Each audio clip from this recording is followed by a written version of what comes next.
بلدیاتی اداروں میں جعلی بھرتی کے نام پر شور شرابہ کرنے والے بیوروکریسی کے خلاف all Pakistan local government workers federation کے مرکزی جنرل سیکرٹری اکرم راجپوت میدان میں آ گئے۔ ان کا کہنا تھا کہ جعلی بھرتیوں کا ڈنڈورا پیٹنے والی بیوروکریسی خود ذمہ دار ہے۔ جعلی پروموشن آرڈر بھی سندھ سیکریٹریٹ سے جاری کیے جاتے ہیں۔ بلدیاتی اداروں میں ہونے والی بھرتیوں میں افسران ملوث ہیں، فرشتوں نے نہیں کی۔ اپ گریڈیشن ہو یا پروموشن، سندھ سیکریٹریٹ سے لیٹر جاری ہوتے ہیں، ذمہ دار وہ ہے۔ انکوائری تو اب ہوگی اور پنڈورا باکس ہم کھولیں گے۔ اکرم راجپوت کا کہنا تھا کہ ہم عدالت جانے کا فیصلہ کر چکے ہیں کہ جعلی بھرتیوں کی آڑ میں بلیک میلنگ کا سلسلہ بند کیا جائے اور جنہوں نے بھرتیاں کی ہیں ان افسران سمیت سندھ سیکریٹریٹ میں بیٹھے ہوئے بیوروکریسی کو بھی شامل گرفت کیا جائے۔ اس سلسلے میں باقاعدہ 23 نومبر کو احتجاج بھی کیا جائے گا۔ All Pakistan local government workers federation مرکزی جنرل سیکرٹری اکرم راجپوت نے ٹنڈول ایار میں خطاب کرتے ہوئے مزید کیا کہا، سنیے انہی کی زبانی۔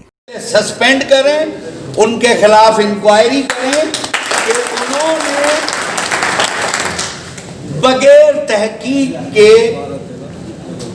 یہ کیسے جوائننگ دی، یہ کیسے ان کو تنخواہیں دی اگر وہ جعلی ملازم تھے تو۔ اور میں سمجھتا ہوں نہیں کریں گے، کیونکہ ہم نے جو چیز ان کو دکھائی ہے نا وہ خود پھنس رہے ہیں۔ میں کہہ چکا ہوں ان کو کہ میں نیب میں لیٹر بھیج کے آپ کے ان افسران کو وہاں بھیج دوں گا۔ اب آتے سوچ کی طرف، سمجھ کی طرف۔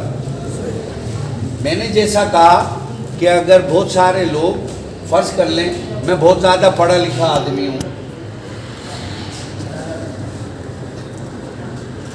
میں ڈاکٹری تو نہیں کر سکتا، اس کے لیے کیا کرنا پڑے گا مجھے؟ ڈاکٹر اس کی تعلیم لینا پڑے گی۔ میں کمپاؤنڈری بھی نہیں کر سکتا، میں انجینئرنگ بھی نہیں کر سکتا، اس کے لیے کیا کرنا پڑے گا مجھے؟ اس فیلڈ کی تعلیم حاصل کرنا پڑے گی۔ تو لیبر قوانین، لیبر یونینز یہ فیلڈ ہیں۔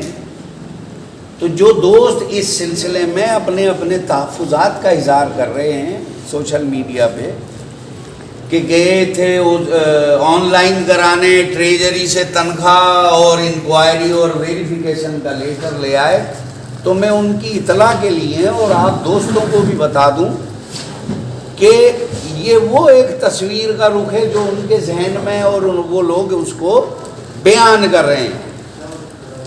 اس کا دوسرا اور سب سے مضبوط پہلو یہ ہے کہ 4 مہینے